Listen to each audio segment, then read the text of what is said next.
Bonjour et bienvenue sur le podcast Ultra Talk. Cet épisode fait partie de la capsule dédiée à Race Cross France 6e édition, le sommet du cyclisme ultra-distance. Dans cette capsule, nous mettons en avant des femmes et des hommes qui ont eu l'audace de s'aligner au départ de cette incroyable aventure cycliste, que ce soit 300, 500 000 ou 2500 km. La grande distance s'élance du Touquet pour 2500 km à travers les paysages de France.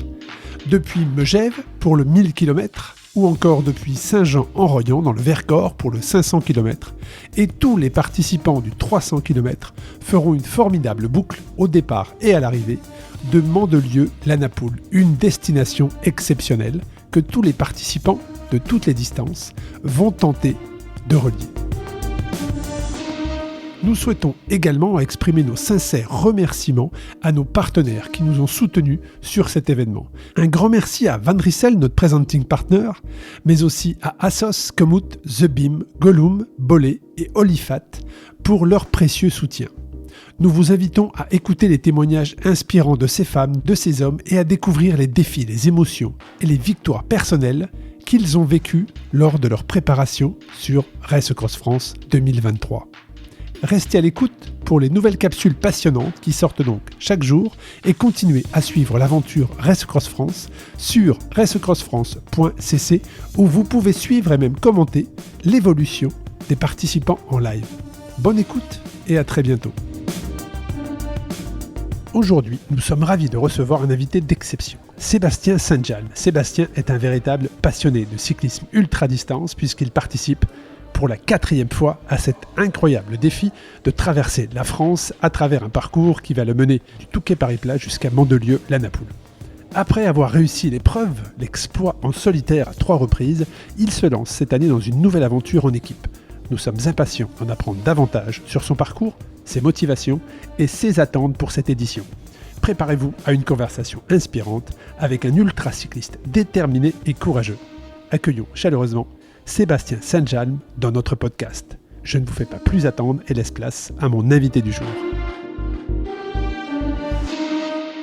Bonjour Sébastien. Bonjour Arnaud. Alors là je parle à un habitué de Race Cross France, puisque ça fait la 4e fois, aujourd'hui, c'est ton 4e départ sur le 2500 km. Il y avait eu un 500, il y a 300. Alors il y avait un 300, t'es monté vite sur les distances, effectivement, notre première rencontre date de 2019, et la particularité c'est que cette année, tu partages ton expérience puisque tu es au départ du 2500 km en duo. Voilà, avec Nicolas Mangin que j'ai connu il y a quelques temps. On a fait un 1000 ensemble, un brevet l'année dernière. Ça a bien collé au niveau alimentation, sommeil, il est sympa, je suis plutôt sympa aussi. Et donc du coup... C'est important quand on part à deux sur 2500 km. Ouais. Et pour lui c'est un peu une nouvelle expérience aussi long. Son record c'est 1000 ou 1002 je crois. Et donc même pour la famille ça rassurait aussi chez lui qu'il soit en duo pour commencer un peu long. De mon côté aussi ça rassure un peu parce que mine de rien à chaque fois il vit des moments pas faciles quand on est sur la route seul de 1500 km. Et du coup on s'est dit on va le faire tous les deux. Parce qu'au début j'étais pas partant pour refaire un 4e RAF. Et donc ça a été ce qui m'a décidé à me réinscrire. Voilà, quoi. Bon, c'est une 4e Race Cross France sur la grande distance, mais c'est aussi un 300 km, tu l'as dit, en 2019. Il y a aussi eu des 1000 km en Belgique. 2000 km en Belgique, donc beaucoup d'expérience. Mais Sébastien Saint-Jalm, est-ce que c'était un cycliste à la base, il y a quelques années de ça, c'est-à-dire qu'avant 2019 et ta découverte de l'ultra-distance, est-ce que c'était un cycliste, un sportif, d'où tu viens ? Alors j'ai toujours roulé en VTT surtout. En fait, rarement dans un cadre organisé, donc plutôt VTT avec des copains autour de chez moi, des randonnées. Et en fait j'ai commencé à faire un peu, plutôt en plus du côté ludique, c'est-à-dire plutôt enduro, descente, pas cross-country, donc vraiment dans un effort plutôt ludique, quoi. Il faut que je m'amuse sur un vélo, quoi. Et il y a quelques années, en fait, il y a 4-5 ans, je vieillissais un peu, après après plusieurs fractures, chevilles, poignets, des traumas crâniens, pas mal de points de suture. J'ai voulu calmer un peu le jeu. Et j'ai dit tiens, le route serait un bon complément pour m'amuser un peu. Voilà. Un peu moins de choc, on va dire. Un peu moins. Ouais. En fait, j'ai donc commencé tout ça il y a 5-6 ans, quoi. Et un de mes copains, Pascal, en fait, m'a dit tiens, je fais un truc là. Alors avant j'ai quand même fait 3 étapes du Tour de France, 3 étapes. Okay. Voilà. Donc tous les ans, c'était mon truc, je faisais une étape. Pour moi, c'était déjà de la longue distance, l'étape. Ouais, 150 bornes dans les cols Pyrénées ou dans les Alpes. C'est ça. Assez engageant. C'est ça. Et donc Pascal me dit, tiens, il y a un truc là qui part de Mandelieu, qui va au Ventoux. C'est le Race Cross France, il y a 300 km. Viens, on va se faire ça. Moi, je suis ouais, 300. J'ai vraiment peur des choses en fait. Donc je dis 300, pourquoi pas, allez. Puis on est parti, donc totalement novice. Et puis j'ai adoré quoi. Donc je me souviens. Ouais. C'était quelle année? C'était mon premier, donc, il y a 5 ans, donc ça devait être 2019. 2018 ou 2019? C'était le deuxième RAF. Ok, 2019. Voilà, 2019.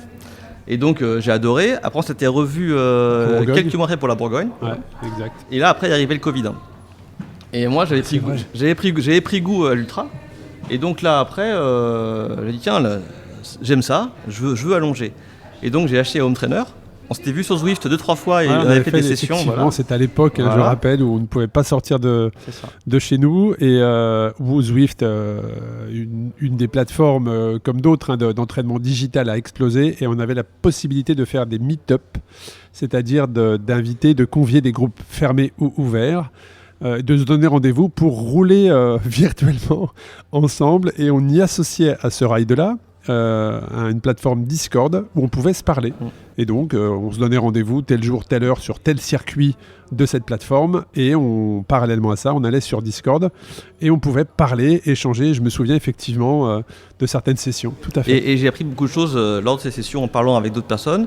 En plus de tes podcasts, évidemment, que j'écoutais aussi de façon assez assidue parce qu'en fait, quand on débute, on connaît rien. Donc, il faut tout apprendre. Donc, voilà. Disons qu'on va forcément faire des erreurs. Et le partage d'expérience te permet de gagner du temps dans l'apprentissage. C'est ça. Et donc, quelques temps après la Bourgogne, je m'étais inscrit sur la route du Diable de Pascal Bride. Exact. Pascal Bride qui nous a grandement aidé pour tracer les parcours cette année. Pascal le maestro. Et donc du coup il avait organisé la route du silence, la route du diable qui était sur 2 parcours, 750 et 1500. Et je m'étais inscrit au 750. Et finalement le Covid est arrivé, confiné, beaucoup d'home trainers chez moi, ouais. Voilà. Et donc je me dis mais je suis en forme en fait quoi. Je dis on va passer sur le 1500 quoi. Donc j'appelle Pascal, je dis écoute on change d'inscription. Et j'étais inscrit pour le 1000 du RAF. Et je t'ai dit, non, on met sur le 2500. Voilà. Donc du coup, je suis passé de 300, 500, 1500, 2500. Et donc mon premier ultra, c'était donc la route du diable. Et là, j'ai eu froid, mais comme jamais la nuit. Beaucoup d'erreurs, j'ai pas mangé, j'ai pas bu. J'ai compris que c'était un vrai sport à part entière, quoi. Et donc sur le premier RAF, donc en 2010... 2020, ouais, l'année du Covid, on est passé entre les gouttes, effectivement. Ouais. Voilà. Et j'ai bien profité ce que j'avais appris, les heures que j'ai fait sur la route du diable. Et après, en fait, ça devient un sport de perfectionner, d'améliorer, optimiser. Ce soit le matériel, que ce soit la préparation, que ce soit l'équipement. Ouais. Et pour moi, le RAF, c'est vraiment mon sommet de l'ultra-distance, parce que moi, je veux rester en France. Voilà. C'est mon sommet, c'est pour moi ce qui est le plus beau à faire en France, en tout cas. Et du coup, tous les ans, c'est une semaine de vélo, et puis tout le reste, c'est réfléchir. Réfléchir au matériel, ça va de la pression des pneus, au type de pneus, largeur de pneus, au type de rayon. Enfin voilà, je suis un peu un malade de l'équipement. Tout optimisé, ouais. Ah, j'adore le matériel. Et en fait, c'est une année à réfléchir. Voilà. Et c'est quoi pour toi? Alors c'est vrai que tu as fait ton parcours et tu es devenu, avec l'expérience, alors j'allais dire une référence, je ne sais pas si c'est ça, mais en tout cas, tu es quand même très suivi sur les réseaux. Tu prends beaucoup la parole sur les réseaux et notamment sur le forum Race Cross, qui est fait pour ça. Hein. Donc à juste titre, justement, le but de ce forum, c'était de dire aux gens qui débutent, si vous avez des questions, si vous voulez prendre de l'expérience, allez sur ce forum, posez la question, et puis il y aura des gens expérimentés qui vont vous répondre, et tu en fais partie. Et quand tu dis j'aime le matériel, c'est quoi derrière? C'est la recherche de la performance ou juste parce que l'amour du matos, en fait, tu vois, d'avoir le bel objet, qui correspond à la bonne pratique? C'est ça, en fait, j'aime le beau matériel, j'ai toujours aimé ça. J'ai besoin que mon vélo me donne envie de rouler. Voilà. En fait, mon vélo, il faut que du premier regard que je porte sur lui... Quand tu le vois, tu as envie de monter dessus. Voilà. Et pour moi, c'est primordial. En fait, le vélo, c'est un sport mécanique où la machine prend une grande part de la réussite ou de la non-réussite. J'adore. Et je suis toujours à la recherche du petit détail qui va améliorer une petite chose qui, en fin de compte, fera un vélo qui sera optimal, optimisé pour son sport. D'ailleurs, j'ai un vélo sur mesure optimisé pour ce sport, qui a été conçu autour d'une sacoche avec une contenance que je voulais. Enfin, mon vélo est... Et le vélo était construit autour de la sacoche. Intéressant. Et donc du coup, en fait, je pense au RAF en gros toute l'année, quoi. Enfin, tous les jours. Dès que je roule, tous les jours, j'ai mon vélo, je pense à ce que je vais pouvoir améliorer, optimiser. Et si je peux juste dire une petite chose, en fait, je ne fais rien par rapport au poids des choses. C'est toujours par rapport au volume des choses. Oui, parce que généralement, les gens sont sur le poids. Moi, je raisonne toujours en fait en masse embarquée, c'est-à-dire que moi, je pèse 78-80 kg. Mon vélo, il va en peser 14-15, qui pèse 13 ou 16. Au global, ça ne change pas grand-chose, quoi. En plus, sur un parcours comme le RAF, il y a beaucoup de portions roulantes où en fait le poids n'est pas un problème. Effectivement, après en montagne, ça peut l'être. Par contre, du coup, le poids induit du chargement. Le chargement induit du confort parce qu'on a des choses, une veste chaude, une veste de pluie, des jambières, des genouillères, une casquette, des gants, une doudoune depuis le RAB l'année dernière. J'allais t'en parler. Voilà. Ça, c'est dans mon fil conducteur des questions que je voulais te poser. Et du coup, en fait, on sait tous, la performance, il faut du confort. Là, on pense forcément à JP Ferreira. S'il nous écoute, le confort égale la performance. On en a souvent parlé dans le podcast Dans la tête d'un cycliste et la capsule Dans l'atelier que j'anime avec JP Ferreira. Mais très clairement, et là, je te rejoins, le confort fait dans la durée la performance. Et le froid en ultra est destructeur. Le froid anéantit le mental. Le froid peut aussi blesser, peut faire mal aux genoux, peut faire mal au dos. Donc je fais en sorte d'avoir des vêtements chauds tout le temps avec moi. Même là, pour aller au CCK, j'ai tout ce qu'il faut pour avoir chaud. Et mentalement, je sais que si je rencontre des conditions compliquées, j'aurai pas de soucis. Que je suis équipé, j'ai ce qu'il faut, j'aurai aucun problème. Je confirme, c'est vrai qu'en Belgique, notamment, là on va parler après de ta progression dans Race Cross France, mais la Belgique, tu l'as parcouru 2 fois. Moi là, je me souviens donc... Ça aussi, on va aborder l'évolution du matériel, mais je me souviens qu'on avait introduit le matériel obligatoire dont la doudoune, et au début, tu avais un petit peu râlé en disant « Mais Arnaud, mais pourquoi tu nous mets du matos obligatoire avec une doudoune ?» Et à l'arrivée, tu m'as dit « Merci Arnaud », parce que la doudoune t'avait servi, et je confirme, nous on te voit évoluer sur les boucles, puisque Race Cross Belgique, c'est avec des boucles, et on voit tous les participants qui... au fur et à mesure des boucles, justement, on les voit se désagréger. Et toi, de par ton matériel, c'est serein en fait. Voilà, ça tient la route, c'est serein. Quelles que soient les conditions, on sait que tu as le matériel que tu vas savoir utiliser pour mettre en face de ces conditions. Et tu finis des aventures qui sont quand même très engageantes au niveau de la météo, notamment cette année en Belgique où ça a été assez compliqué pour vous. Et ça, je confirme parfaitement. Mais là, on a parlé de l'évolution notamment du matériel. Alors, toi, tu as pris de l'expérience. Aujourd'hui, tu es très expérimenté et les gens t'écoutent dans tes commentaires. Après, ils appliquent ou pas, c'est à eux de voir. Mais en tout cas, ils écoutent, ils te sollicitent. Et comment, toi, Seb, tu as vu l'évolution de la discipline et notamment de Race Cross France? Parce que tu as participé à la 3e édition. La 3e édition, je rappelle, 2020, vous étiez 160 au départ. Là, on est 850 cette année. Donc il y a une évolution en nombre, mais aussi l'organisation, le matériel, la règle sommeil, règle repos. Quel regard tu as sur l'évolution de Race Cross France, mais aussi plus généralement de la discipline et aussi des participants qui sont au départ? Je pense qu'en fait, dans la longue distance, il y a une sorte de recherche un peu de sens aussi, je pense, où les gens en fait aiment bien aussi la notion de voyage, qui est part entière de l'aventure, quoi. En fait, on voyage. Là, on part du Touquet, on part d'un océan, une mer. On descend à Mandelieu, donc on va de côte à côte. Et pour aller de ce point A à ce point B, c'est un voyage. Alors que voyage que certains prennent avec différentes optiques. Il y a ceux qui vont faire le plus vite possible. Je pense à Clément. D'autres qui vont y aller tranquille. Je pense à certains de mes amis là qui en fait ont en tête le délai global et veulent rentrer dedans. Exactement. Voilà, il faut un voyage. Et je pense qu'en fait, l'avantage de l'ultra-distance, c'est qu'en fait, on peut s'engager sur une épreuve avec des buts très différents. Le but de finir le mieux possible, le but de gagner. Sur une course en ligne du dimanche, c'est des sauvages. Il y en a un qui va gagner, ils veulent tous gagner, mais au final, il n'y en a qu'un qui gagne, et ça fait beaucoup de déçus. Puis il y a des risques de chute, et je pense qu'en fait, la part introspection, aventure, recherche des paysages de l'ultra-distance, de la longue distance en général, je pense que puis on est dans une notion pas environnementale, mais on est à vélo, quoi. Là, pour la première fois, je suis monté au Touquet en train. Alors à chaque fois, je montais en voiture, etc. Là, je suis monté en train, donc grosse charge mentale, prendre un TER, un TGV, un autre TGV. Et l'aventure, je sais... c'est, je crois, alors j'ai son nom, c'est Kaufmann, mais comme ils sont 3 frères à avoir participé, je ne saurais plus lequel des 3 m'avait sorti cette phrase à Saint-Jean-Royan, alors qu'il faisait pour la première fois le 500. Il m'avait dit, mais en fait, Race Cross France, c'est un voyage, en fait. Et le voyage commence avant le départ, puisque tu prends le train, ou tu prends le bus, ou tu prends l'avion pour ceux qui viennent. Il y a des gens qui viennent de Nouvelle-Calédonie qui sont au départ aujourd'hui.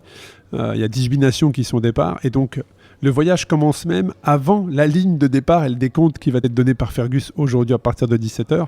Alors, au moment où on se parle et au moment où diffusez l'épisode, je vous invite à aller sur le suivi live sur racecrossfrance.cc et vous pourrez voir où est Seb et son équipier sur le nord de la France.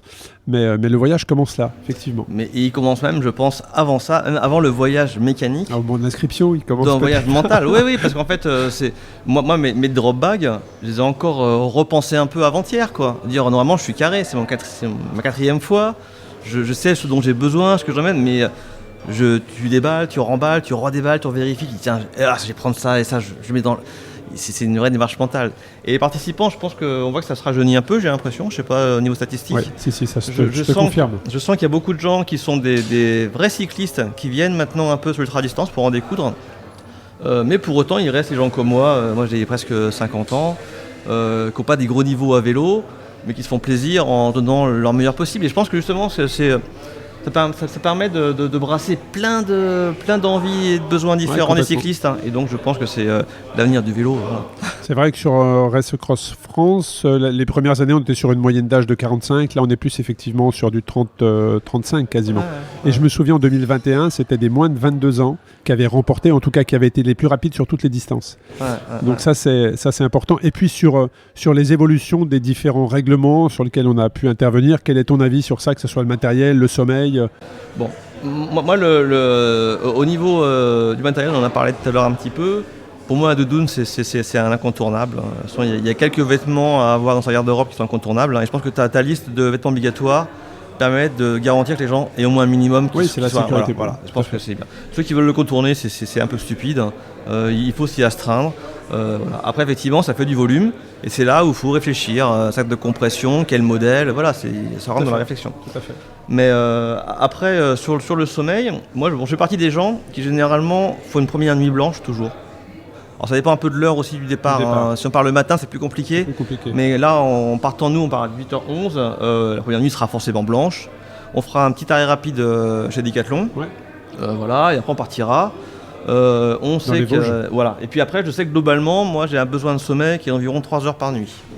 Entre 3 et 4, ça dépend un peu des efforts de la journée. Mais donc généralement, je m'arrête entre 1h et 4h du matin, ou 2h et 5h du matin, et toutes les nuits. Donc moi pour ça le règlement, il me va bien parce qu'en fait je dors plus qu'il ne faut. Alors c'est vrai que ce point de règlement que l'on a mis en place, je le répète, on a travaillé avec Rémi Urdiel qui est un spécialiste chercheur du sommeil, qui est directeur de l'université de la Côte d'Opale et qui nous a accompagnés sur cette prise de décision, et on lui a fait développer plus d'une vingtaine de modèles en lui disant voilà des cas de figure. Si le coureur ne dort pas 2 jours, 3 jours, quel va être l'impact sur son sommeil? Et il a fait travailler ses algorithmes et surtout toute la base de données qu'il avait, puisqu'il a énormément travaillé avec les navigateurs et avec les trailers.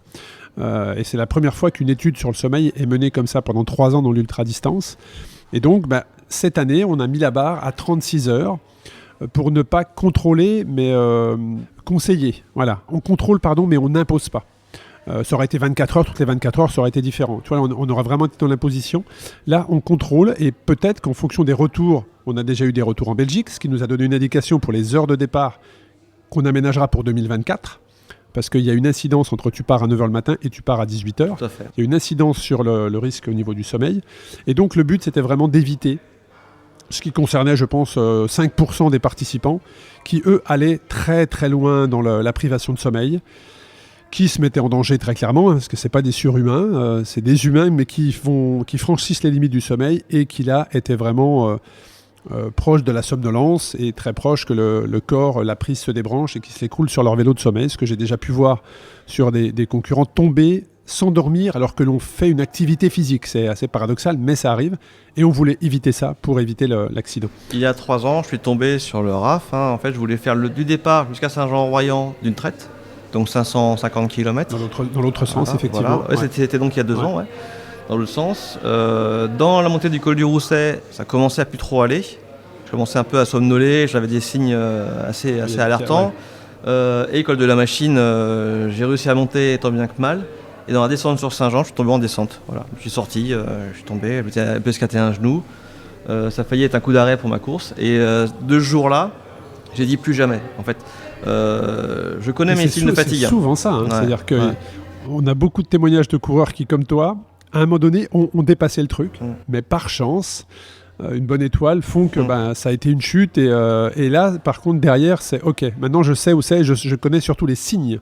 Quels sont les signes qui me font dire là, il faut arrêter les bêtises, il faut s'arrêter maintenant. J'en parlais avec Rémi Urdiel et en fait, généralement, on a des signes tous un peu différents, mais donc moi, généralement, j'ai l'impression que ma selle s'enfonce, que ma chaîne est cassée ou que mon guidon, je le tiens plus. Et ça veut dire c'est un signe de micro-endormissement. Et je sais que quand ça m'arrive, j'ai autonomie une demi-heure. Dans la demi-heure, il faut que je dorme. Ton réservoir, on va dire. Et ça arrive toujours aux mêmes heures. Ça arrive toujours généralement entre 1h et 2h du matin. C'est les heures classiques. Donc je pense que la règle est judicieuse et que de toute façon, elle n'embêtera pas les gens comme moi normaux qui vont dormir. Voilà. Mais c'est vrai que c'est bien de mettre un garde-fou, je pense. Parce que... Donc j'imagine que tu as déjà eu des hallucinations. Oui. Lesquelles par nous c'était quoi? C'est un bébé rose, un éléphant rose comme Alors non, la dernière que j'ai eue c'était sur le Rab justement, un peu avant d'aller me coucher. Que là pareil, c'était un signe qu'il fallait que je me repose. J'ai vu en pleine nuit, 2h du matin, une femme avec une poussette au milieu de la route. Et j'ai freiné pour l'éviter. J'ai failli me foutre au tas. Il n'y avait personne, bien sûr. Il n'y avait personne. Donc là, franchement, pareil, quand ça... Tu t'es rendu compte tout de suite ou pas? Ouais. En fait, j'ai freiné et j'ai bloqué la roue arrière. Et je me suis rendu compte qu'en fait, il n'y avait personne. Et je me suis dit, mais là, faut dormir, ça y est, là, faut arrêter. Là. Après, comme beaucoup, je pense qu'on voit beaucoup, effectivement, d'éléphants, de renards, de lions. Et il y a aussi un truc assez fréquent, j'ai remarqué quand j'en parle autour de moi, c'est souvent, on voit des gens dans les côtés qui nous applaudissent en pleine nuit. On voit des gens, des spectateurs, alors qu'il n'y a personne. Et ça veut dire que le cerveau est fatigué, il doit se reposer. Voilà.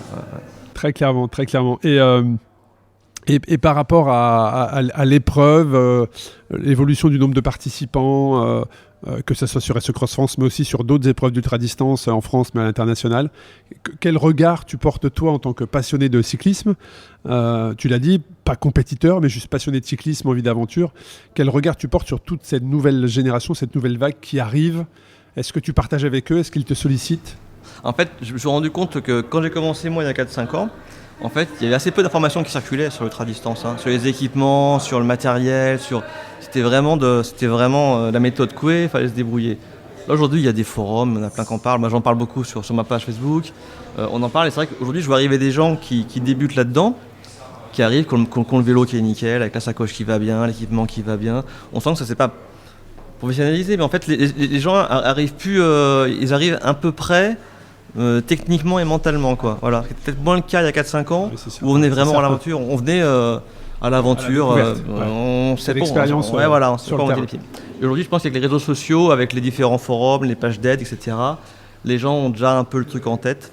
Alors, je sais pas combien de gens partent sur un 2500 directement, pas beaucoup, je pense. Surtout que là aussi, maintenant on contrôle. Tu sais, cette année, on a mis en place beaucoup de choses, d'ailleurs en 2-3 ans, mais cette année, on demande une référence. Alors, c'est pas forcément une référence. J'ai déjà fait un ultra-distance en compétition, mais juste, j'ai déjà fait de la longue distance. C'est-à-dire, j'ai déjà parcouru pendant plusieurs jours, plusieurs dizaines ou plusieurs centaines de kilomètres, d'avoir déjà une certaine expérience, parce que cette expérience-là, on la ressent dans le matériel, comme tu l'as dit, et on la ressent surtout dans comment appréhender un orage, comment appréhender une mauvaise météo. Si tu as de l'expérience, tu vas l'appréhender avec beaucoup plus de recul et de sécurité que si tu n'as jamais fait une grande distance. Tes lumières ne seront pas les bonnes, ton équipement textile ne sera pas le bon, et tout ça te met indirectement en insécurité. C'est vrai qu'il y a un gap entre faire un 300 km, qui est à mon avis une bonne distance pour mettre le pied à l'étrier. Mais pour moi, on rentre vraiment dans la longue distance quand on passe une nuit complète sur le vélo. Pour moi, c'est le seuil qui fait qu'on... Toi, c'est la limite. C'est pas le nombre de kilométrages ou un dénivelé. C'est 24 heures en fait. Ouais, il faut au moins passer une nuit sur le vélo. Déjà, c'est une expérience... Pourquoi c'est la limite pour toi? Parce que la nuit, tout est différent en fait. On n'a plus les repères. Dans les montées, on ne voit pas trop où ça s'arrête. Je pense que le vrai pied dans l'ultra-distance, le premier pied, c'est un départ en fin de journée à 18h, qu'on fera aujourd'hui, 17h, une nuit complète, une journée, arriver le soir. Là, je pense que quand on a fait une journée complète, une nuit complète sur le vélo, sans dormir, je pense que là, on peut dire après, je peux aller plus loin. Puis ça passe bien. Puis surtout, tu connais comment ton corps réagit. Parce que c'est ça en fait la clé dans l'ultra-distance. C'est que ton corps va t'envoyer des signaux qui vont être différents au bout de 12 heures, qui vont être différents au bout de 24, qui vont être différents au bout de 2 jours, qui vont être différents au bout de 8 jours. C'est une manière d'appréhender totalement la distance. Et puis surtout, jamais se décourager. Quoi. Ça, c'est le truc, ça aussi. Quels sont les... Ça d'ailleurs, c'est une question que je voulais te poser. Quels sont les... Par rapport à tes différentes aventures sur Race Cross France, quel a été ton moment le plus difficile ? J'ai vécu un moment très difficile il y a 3 ans en haut de Galibier. Il y a 3 ans, c'était ta deuxième année. Ouais. Donc au Lautaret. Donc la deuxième année au Lautaret. Où en fait, je suis arrivé, j'étais avec Loïc. Ouais, Loïc Le Poutre. En fait, il avait réservé le tatami. Le fameux tatami. Alors effectivement, c'est devenu une référence. Je pense à Nicolas Kiefer. C'est Nicolas Kiefer qui m'avait référencé cet hôtel. C'est un passionné. Et c'est un hôtel qui est juste à Valloire. Au pied du Galibier. Quand on vient de la vallée, donc voilà, c'est ça, quand on se dirige vers le sommet du Galibier. Et en fait, le tatami, pourquoi ? Parce que le gérant, moi je m'y étais arrêté quand j'avais fait mon Tour de France randonneur avec Jeanlin. Le tatami, pourquoi ? Parce que le patron, le gérant est passionné de judo. Et donc il a appelé son hôtel le tatami. Voilà. Mais en tout cas, un endroit effectivement que je conseille. Alors cette année, malheureusement, on ne passera pas par le Galibier pour des raisons préfectorales. Mais dans les années à venir, j'espère qu'on reviendra là-bas. Et donc j'ai rejoint Loïc au niveau de la Meige, la Grave la Meige. Et là, on a vu devant, donc devant c'est le Lautaret, on a vu les orages arriver, quoi. Donc là, orage, éclair, pluie. Loïc roulait plus vite que moi, donc je suis pas resté avec lui. Mais il m'a dit, moi je dors au tatami, si tu veux, je te prends une chambre, tu viens et on s'y retrouve. Et là, en fait, quand je suis arrivé au Lautaret, c'était l'apocalypse, en fait. C'était des trompes d'eau. En plus, il y avait un chien qui avait été écrasé, c'était un peu la panique. Je rentre dans l'auberge du Lautaret. C'est le dernier jour d'ouverture de la saison. Je me demande il devait être à peu près minuit, 1h du matin. Je me demande s'ils avaient une chambre pour moi. Il fait non, on n'a plus de draps. J'ai dit mais moi les draps je m'en fous quoi. Juste un lit quoi. Il fait non mais on ferme, on n'a pas de place. Et ils me mettent dehors. Donc là il est 1h du matin. Dehors c'est l'apocalypse, ça pleut. Donc là je mets la check dry. Je mets tout ce que j'ai sur moi pour essayer d'affronter le froid et la pluie. Et puis je mets mes gants, mes doigts rentraient pas dans mes gants quoi. Donc j'ai pris ma cuillère. T'arrivais pas tellement t'avais les doigts impossible, ouais. Et en fait ça avait gonflé aussi. Du coup j'ai pris ma cuillère avec laquelle je mange pour faire chausse-pied, chausse-doigt, pour mettre les gants un par un. À mettre mes gants, j'ai dû mettre 10 minutes. Là après j'ai attaqué donc la montée du Galibier. Coup de peau, l'eau s'est arrêtée, il pleuvait plus. Par contre un brouillard, je voyais pas où je roulais quoi. Je voyais pas où je roulais. Et en plus c'est l'année où ma lampe principale a rendu l'âme. Donc j'avais que la frontale, avec des batteries qui étaient limitées forcément quoi. Et voilà, donc j'arrive tant bien que mal en haut du Galibier. Et là, en haut du Galibier, je dis c'est bon, tatami il est en bas, ça va aller vite quoi. Non. Et le pire c'est qu'en haut du Galibier, un mur de flotte. La route est devenue un torrent. J'étais trempé. J'arrive à l'entrée de Valloire, tatami je sais pas où il était. Donc je prends mon téléphone. Mais il est un petit peu plus loin, il faut remonter. Je prends mon téléphone et je vais dire je vais mettre sur Waze, tatami. Et là avec les gants trempés que je pouvais pas enlever, sinon je pouvais pas les remettre. J'ai tapé le tatami avec le nez sur le téléphone. Je connais cette technique. Voilà. Alors c'était un peu long, parce que mine de rien, TAMI. Et puis là j'ai vu qu'il restait 15 km quoi. Enfin, j'étais à l'entrée de Valloire et le tatami, il est en sortie de Valloire, il est vers le Télégraphe. Ouais, entre le Télégraphe et Valloire. Et là ça a été très très long. Là, franchement, entre le découragement, envie d'abandon. Ouais. Bah, abandon, non, c'est pas. Non, abandon, non. Mais là, quand tu décris tout ce que tu décris, alors là on le fait, tu l'as fait en 1 minute, ce que tu décris. Mais les gens qui écoutent sont peut-être d'ailleurs sur l'événement Race Cross, probablement d'ailleurs, ou font du vélo ou autre chose, ou courent. Il faut s'imaginer qu'on est au Lautaret. Le Lautaret, donc c'est déjà un sommet sur lequel il faut déjà y arriver. Voilà, c'est un col, le col du Lautaret, mais en plus, on enchaîne avec le col du Galibier. Et le col du Galibier, la pente est beaucoup plus importante que pour aller au Lautaret. On est sur des pourcentages très importants, sur des routes très, très étroites, où là, il y a quand même de la pente. C'est-à-dire si tu rates la route, tu dévales. Tu ne peux pas te rattraper. Voilà, il n'y a pas de parapet parfois. Et donc ça monte quand même longtemps, un dénivelé très important. On arrive en altitude. On est quasiment 2700 mètres d'altitude, 2600 mètres d'altitude. Et une fois qu'on est au sommet qui est découvert par les vents, il faut redescendre. Et la descente, elle n'est pas en ligne droite. Il y a des lacets, c'est très très long. On arrive sur un replat qui est Valloire. Et derrière, pour aller au Télégraphe, ça remonte pour aller au Télégraphe. Et le tatami se situe là. Donc là, il l'a fait en 1 minute, mais ça a dû lui prendre peut-être 4 heures. Ouais, à peu près. Ouais, voilà, 3-4 heures. Et de là à arriver à taper le nom de l'hôtel avec le bout de son nez. Voilà, il faut juste imaginer les moments de solitude. Là, et une fois que tu arrives au tatami, alors, t'es comment t'es décidé? Alors, j'arrive au tatami, je suis trempé. Bon, le gars est génial, hein. Le gérant est top. Je retrouve Loïc qui mangeait un steak et une pizza au bord du feu. Qui était habillé par les vêtements du propriétaire. Il avait fait une doudoune et un jogging propriétaire. Le gars a dit, si vous voulez, je vous sèche les vêtements et tout. Adorable. Puis voilà, j'ai passé peut-être une demi-heure avec Loïc autour de la bouffe. Il est arrivé 1 heure avant moi à peu près, quoi. Il est passé avant le gros des orages, ouais. Et puis après il est reparti, je suis reparti, on a vécu nos vies, on s'est retrouvés après dans l'Iseran. C'est l'année où il casse son pédalier, je crois, celle-là. Alors c'est la première participation, effectivement, il était à 400 ou 500 km de l'arrivée et on a dû appeler les pompiers avec le PC sécurité puisqu'il avait cassé son pédalier, le pédalier lui était rentré dans le tibia et il a eu 17 points de suture, je crois. Mais c'est là que j'ai connu Loïc et où est née une grande amitié, voilà. En fait on n'a pas roulé beaucoup ensemble, hein. On a dû rouler ensemble peut-être 1 heure entre la Meige et puis au début un peu entre la Meige et puis le Tarret, mais voilà, en fait le temps est tellement différent sur un ultra qu'en fait en une demi-heure on connaît quelqu'un, quoi. Puis après on tient ta plaque c'est combien, ok, écoute, on se voit à l'arrivée et voilà, après à l'arrivée on partage l'histoire. Ouais, c'est top. Mais Loïc il a des choses à raconter, je le ferai en podcast bien évidemment, et est-ce qu'il va réussir cette année à terminer sa Race Cross France? Il y tient énormément, je sais qu'il prépare un gros truc pour l'année prochaine, donc à suivre. Bon, et là, je t'ai posé le moment le plus difficile et je te confirme que ça doit être extrêmement difficile. Et le plus beau moment que tu as vécu sur Race Cross France? Le plus beau moment d'émotion. C'est les arrivées, quoi. À chaque fois, c'est les arrivées, quoi. Alors, sauf l'arrivée il y a 2-3 ans, où il y avait tempête à mon arrivée. Au Touquet? Ouais, je roulais à 15. La première année, on était dans l'autre sens. Ouais. Non, il y avait des orages. Ouais. Non, il y a eu des orages. Ouais. Il y avait aussi un vent de fou, quoi, sur l'arrivée. C'est vrai que c'est une période de l'année qui était au mois d'août. Alors c'était au mois d'août, ça veut dire. Ouais, c'est ça. Mais du coup, non, le plus beau moment, en fait, moi, venant du VTT, la descente de l'enduro, sur route, j'adorais descendre, quoi.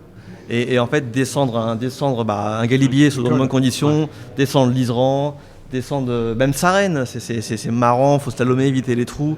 Moi, à chaque fois en haut du col. Il faut de la lucidité aussi pour faire ça. Oui. Et au bout de 2000 bornes ou 1500 bornes fatigué, tu vois. Mais c'est vrai que pour moi, chaque descente est un moment un peu euphorique. Et après, c'est marrant, il y a des moments où en fait, tu es même sur du plat, tu as un vent qui te porte très légèrement. Tu as des moments d'euphorie, quoi, où en fait tu te retrouves à rouler à 30, 35, sans trop faire d'efforts. Et là, tu as l'impression que ça y est, tu es en pleine forme, tout va bien. Bon, ça peut redescendre assez vite après, mais c'est sinusoïdal. Alors, tu as connu les moments d'euphorie? Ah bah plein. Mais, tu parles de descente, là, comme quoi c'est euphorique.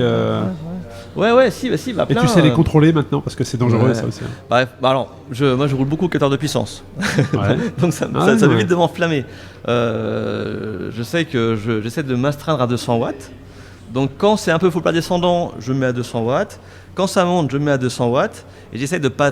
il n'y a pas le choix, mais des fois j'essaie de pas aller trop au-delà. Ouais. Et en fait, ça... Parce qu'un moment d'euphorie peut t'emmener au-delà. Voilà. Et ça, on l'a connu l'année dernière avec le départ du Touquet. Où en fait on avait le vent porteur, à fond. Où tout le monde est arrivé au bout de 500 bornes avec plus de 30 de moyenne, quoi. Ouais. Et c'était pas humain, voilà. Et en fait, même si le vent portait... 650 km les premières 24 heures. Ouais, c'est dingue, quoi. Mais moi qui n'ai pas un gros niveau... En solo, sans assistance. Hein. Ouais, moi qui n'ai pas un gros niveau, je suis arrivé, j'étais à 32 moyenne, je crois. C'était fou, quoi. Mais par contre, en fait, on s'en est pas rendu compte. On a tous lâché beaucoup de force là-dedans, quoi. Voilà. Donc là, pareil, là, on s'est comparé avec avant qui est un peu porteur. Ouais. Mais on va gérer le truc. On va partir doucement. Intéressant. Voilà. Ça va être intéressant à suivre. Et une de mes questions également, c'est qu'est-ce que tu fais dans la vie? Quel est ton métier et comment tu organises ton emploi du temps? Alors, moi, je suis ingénieur en bâtiment. Je suis le chef d'agence d'un bureau de contrôle sur Lyon. Et en fait, je travaille beaucoup de chez moi, beaucoup de télétravail. Et j'essaie de rouler un peu le midi, entre midi et 2. Quand c'est possible, et je roule au week-end. Voilà. Après, j'ai pas de coach mental, pas de coach sportif, j'ai pas de plan d'entraînement. Les plans Zwift ou équivalents, Donc tu roules aux sensations, c'est-à-dire que tu te connais, toi c'est le plaisir avant tout en fait, c'est ça? En fait, tu veux pas que ça soit une contrainte, parce que dès qu'on parle de plan d'entraînement, à un moment donné, plan d'entraînement ça se fait pas sur 15 jours, hein, c'est sur plusieurs mois, donc à un moment donné, forcément, même si on aime le vélo, il va y avoir une contrainte d'emploi du temps par rapport à un rendez-vous ou par rapport à un plan avec la famille. Et là, tu bascules un peu dans la contrainte parfois. Jamais je ne vais rouler. J'ai pas envie de rouler, quoi. Jamais je me suis dit, bon là j'ai 50 bornes à faire, il faut que j'efface et puis ça ira mieux après. Jamais. Pour ça, je roule le week-end. Beaucoup l'hiver en VTT en gravel, parce que c'est plus ludique aussi, voilà. Mais là je suis à 6000 km avant le départ, depuis le 1er janvier. Par rapport aux autres années, c'est comment ? Bon, un peu moins que d'habitude, mais bon, après, aucun problème, quoi, voilà. Après, là-dedans, j'ai une série de BRM, donc 600, 400, donc il y a déjà plus de 1000 bornes de BRM. La Belgique, 1000 bornes. En fait, en gros, j'ai pas roulé beaucoup, quoi, hors événement organisé, quoi. Donc, non, je me mets pas la pression. Je sais que je suis globalement en forme. Que globalement, je sais que j'aurai des hauts et des bas. T'es serein, en fait. Voilà. En fait, je pense vraiment que les jambes, c'est le moteur, mais le carburant, c'est la tête. Hein. Donc, faut juste. Dans la longue distance, très clairement. Voilà, faut pas être en panne de carburant, c'est tout. Donc, faut pas trop en faire. On en connaît qui en font trop. On en connaît. Et arrivent au départ, qui n'ont plus de fraîcheur, voilà. Effectivement. Et je pense que c'est très important d'arriver reposé mentalement. Moi, là, pendant 15 jours, j'ai pas roulé. J'ai fait 15 jours sans rouler. Là, il y en a qui avoir envie de monter sur le vélo. Voilà. Ouais. Il y en a que ça pourrait inquiéter de dire 15 jours sans vélo avant un truc comme ça. Moi, non, j'ai pas eu le temps de rouler, j'ai pas roulé, c'est pas grave, voilà. Et la tête fera le complément de ce qui peut manquer dans les jambes, voilà. La stratégie en équipe de deux, parce que c'est particulier. D'habitude, tu portes le USS 72, un dossard qui est attribué à vie. Ouais. Là, c'est un dossard particulier parce que vous êtes deux. C'est quoi la stratégie ? Eh ben, de ce qu'on avait vu, qu'on a fait un 1000 ensemble, on est assez compatibles. On va essayer de mettre quelques règles, mais pas trop, parce que pour moi, une règle, c'est une charge mentale.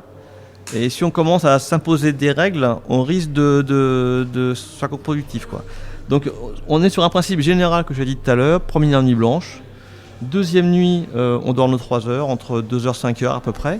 Et puis au niveau alimentation, moi je prends assez peu de nourriture, je prends juste de la nourriture de survie en fait. Parce que je trouve rien pour. Voilà. Ouais. Donc le plan ça va être, aujourd'hui on va essayer de manger à 14h pour digérer avant le départ.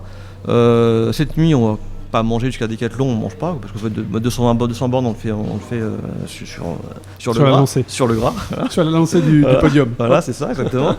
Et puis après, boulangerie à 6h du matin, pizzeria à 14h. On essaie de retrouver après un kebab demain soir à 20h. Et puis après, on se retrouve au CCK chez Pascal avec Kingersheim. Avec une soupe, voilà. Et puis voilà. Non, la stratégie, en fait, elle se fait un peu au fil de l'eau, quoi. Voilà, on voit ce qu'on peut manger. Moi, on mange de tout. On n'a pas ni Nico ni moi, on a des régimes alimentaires particuliers, donc du coup, on peut tout manger. Donc, faut surtout manger à l'envie. Faut avoir envie de manger. On est assez compatibles, donc je suis assez serein. On en parle dans 8 jours. Voilà. Peut-être qu'on pourra plus se supporter. On en parlera à l'arrivée. Et alors c'est vrai qu'on a échangé rapidement hier lors de la pasta party au Touquet, qui a été gentiment mise en disposition par la ville du Touquet Paris-Plage, et tu me disais je serai là en 2024.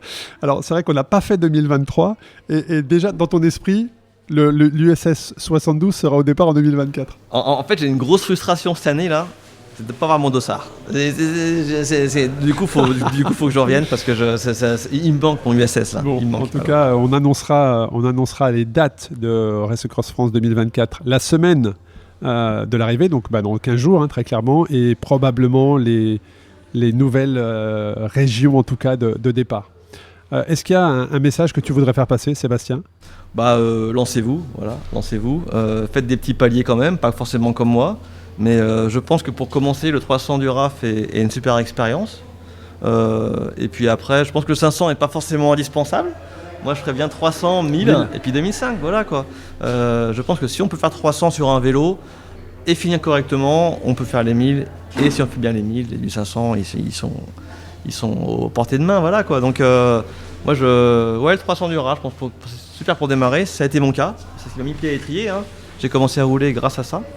Et lancez-vous, quoi, voilà. Bon, le 300 Race Cross France avec une nouvelle ville départ qui sera annoncée pour 2024 à l'issue de cette épreuve, puisqu'on connaît déjà le départ de 2024 du 300 qui devrait plaire à beaucoup de monde. Un grand merci à toi. Puis on te souhaite le meilleur pour cette édition 2023 et on se retrouve à l'arrivée. Merci Arnaud. Mais avant ça, sur la ligne de départ ce soir, et je vous invite à suivre le live sur racecrossfrance.cc. Merci beaucoup. Merci Arnaud.